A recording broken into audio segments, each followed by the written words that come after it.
মালাকুল মউত আল্লাহকে প্রশ্ন করছিলেন, দায়িত্ব তো দিছেন, পুরা করতে হবে, কোনো দ্বিমত নাই। কিন্তু মনে ভাবে মানুষ সারাদিন আমার নামের চর্চা করবে, খালি বলবে এই লোকটার কোনো কাজ নাই, শুধু সারাদিন গাজীপুরে ঘুরতে থাকে, যাকে মনে চায় তাকে উঠায় নিতে থাকে, সারাদিন আমার আলোচনা করবে, মানুষের মুখে মুখে থাকবে।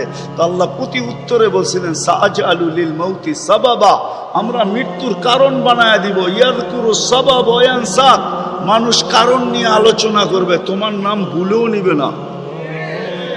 এখন নাম নিতেছে ডেঙ্গু, কয়েকদিন আগে নাম নিছে করোনা, কখনো নাম নেয় স্ট্রোক করছে, কখনো নাম নেয় এটা সেটা, ঠিক না?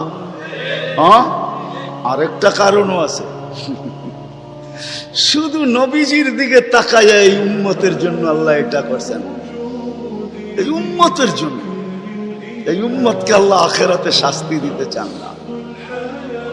হায় হায়, উম্মত যদি নবী চিনতো।